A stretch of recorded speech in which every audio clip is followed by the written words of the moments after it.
So let's start with something simple. What is war? It seems so as though something different, something incompressible, something not about us. I felt about the same way on February 23rd, 2022. It seemed to me that war is just something in the past or something we can watch in movies and read in books.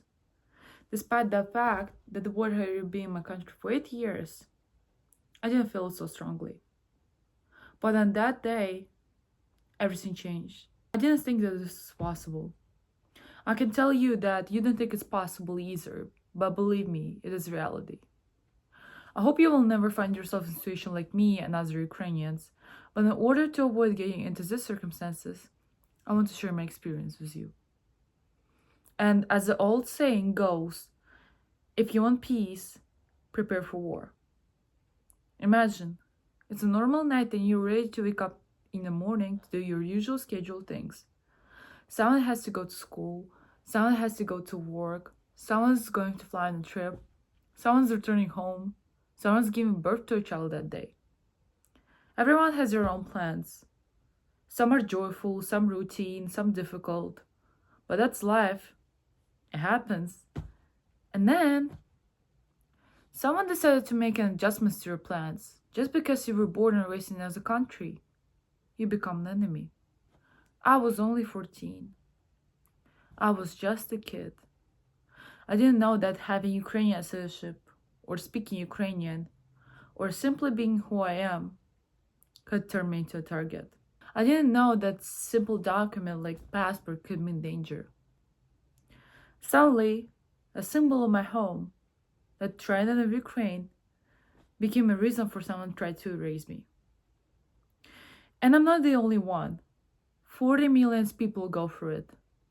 I used to live just a normal high school life, playing sports, participating in student council, playing my future, hanging out with my friends. I'm not the person I used to be. The war is just like a huge wave that washes everything out of your life. Your values change. Your lifestyle changes. Your point of view changes. You lose people, not only to death, but to distance, to silence, to the unknown. I don't see my classmates anymore. I don't see my family, my coach, my teachers. I don't know where some of them are, or if they're safe. Ukrainians have scattered all over the world, not because we wanted to, but because we had to. And no matter where we are, we keep fighting. We fight for our homes, for our family, for our right to exist. Because we cannot accept this war as normal. We cannot accept that your closest people can die in your arms and the world just keeps moving. Because even when the bombs stop falling, the war doesn't leave you. It stays in your mind, your body, your memories. And the war has not just affected our place for relief. It affected our economical system, environment, and mental health. People are doing studies around the world.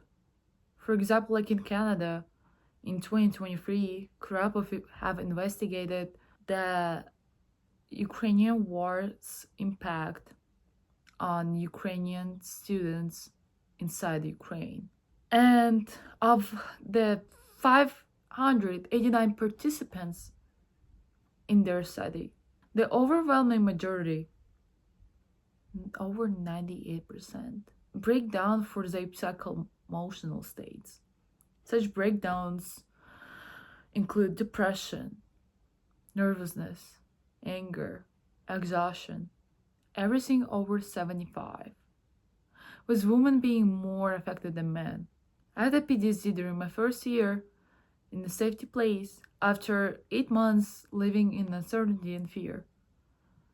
On a New Year's Eve in Germany, I stood on the balcony of a small, crowded room, watching fireworks. Suddenly, I had a panic attack, crying non-stop, shaking. My brain couldn't tell the difference between fireworks and missiles. Even today, I flinch at loud noises. I tense up when I hear plane overhead. I freeze if I see smoke in the distance. To you, These are just normal things. A plane taking off, a firecracker, a dropped object. To me, those things bring memories I can erase. And the hardest part is, I can always explain that to people around me because I don't want it to be treated differently. But I can pretend that those things don't affect me because I've seen more than most people of my age ever should. And did anyone notice before? Why are all countries holding on to Ukraine so much?